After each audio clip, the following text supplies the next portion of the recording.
All right, we could be a little bit more than 2.5 days from a nationwide railway strike that would affect better than 115,000 workers. The talks are ongoing between management and union workers, but a big union that has better than 5,000 railway workers, the International Association of Machinists and Aerospace Workers, has voted to reject a tentative contract agreement and authorize a strike. Now, again, that is just one union, and the talks are ongoing, but it is looking dicey. Now, these talks are happening at the Labor Department right now.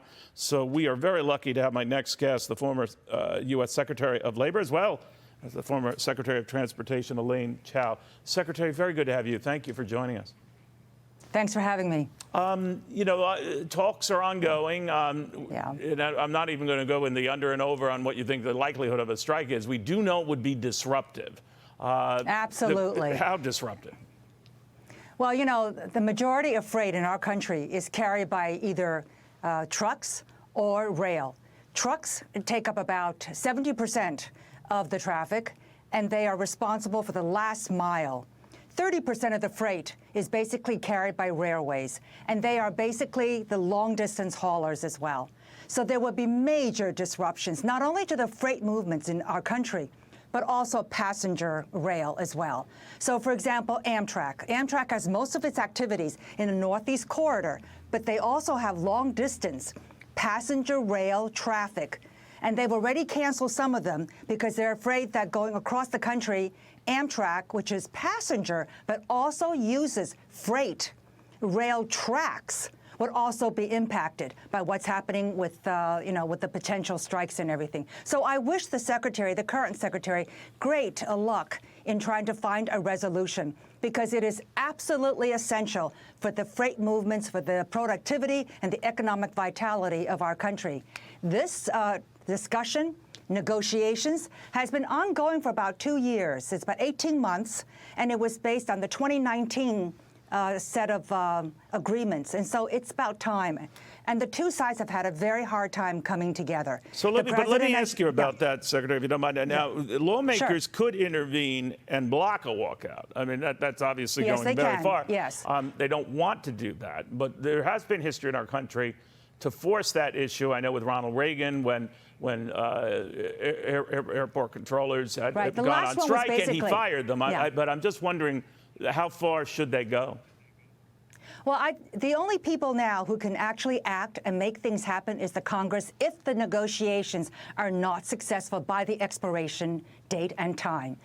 Basically, we've had the PEB, the President Emergency Board, that was enacted by the President in July. The expiration date is this Friday. And so all avenues of resolution on management, labor, and the executive branch basically is done. And if nothing is resolved by Friday, then basically it's up to the Congress. And they have the authority to do several things. They can either extend the deadline, which I don't think is going to be a viable option for both sides, or they can kind of call, they can cram down what was agreed upon. That, I think, would also be difficult. The third option that a lot of people are kind of hoping and thinking is basically arbitration. You would have a 3-member panel, one selected by labor, one selected by management, and the third one mutually selected by both sides.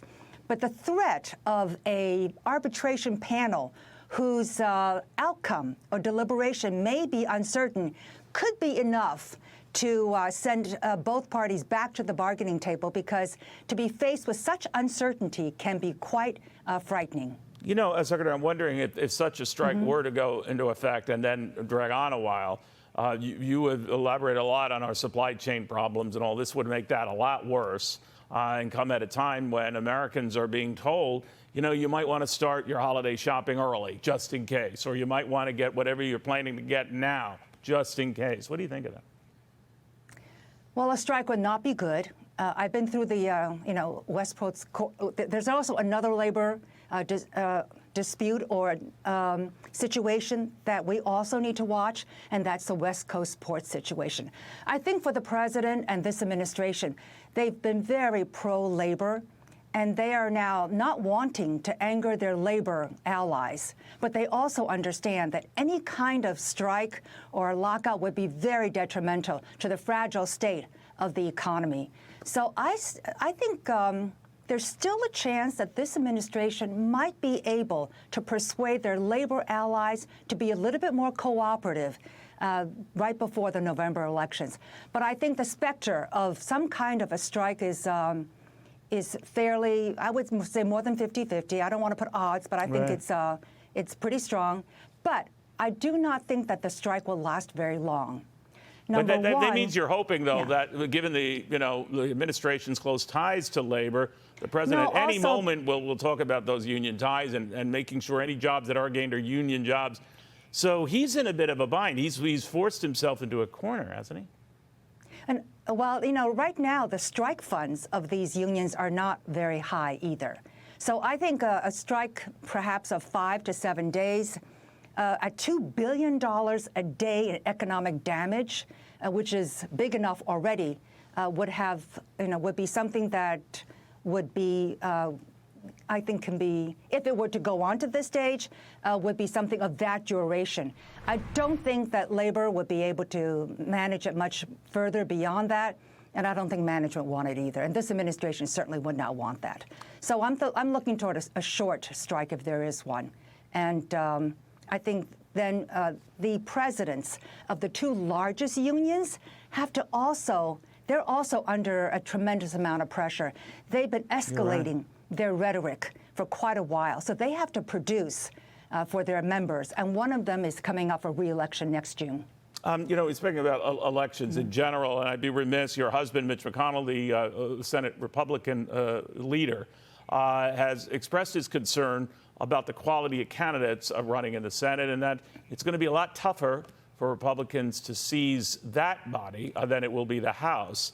We might have gotten another reminder that the Trump-favored candidate in New Hampshire has gotten the Republican nomination to take on Maggie Hassan. I'm wondering whether you share that view of your husband's, that the quality of some of these candidates could get in the way of the victory of some of these candidates.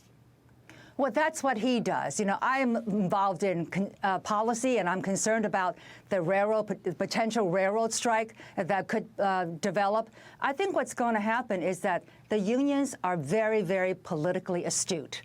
They know that if one of the chambers of Congress turns Republican, that they will not have as easy a time in some of the things that they want. So that will weigh in on their assessment and analysis as to what they want to do going forward.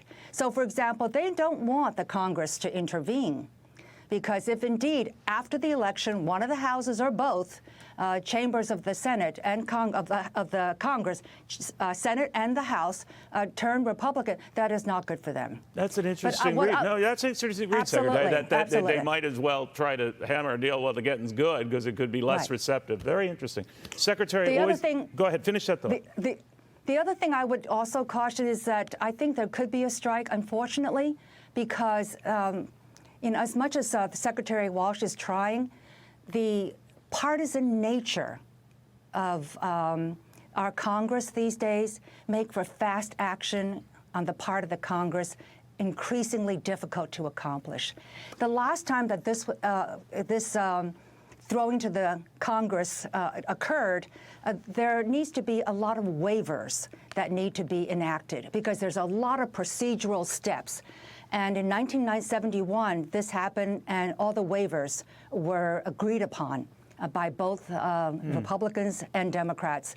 And I think we are no longer in that period of comedy and C-O-M-I-T-Y. Right. Or it could just as easily be the E-D-Y. But we'll see how it sorts out. Secretary, thank you. It's difficult it for is, the to Congress put it mildly. to act. Elaine Chao, the former U.S. Secretary of Transportation, former Labor Secretary.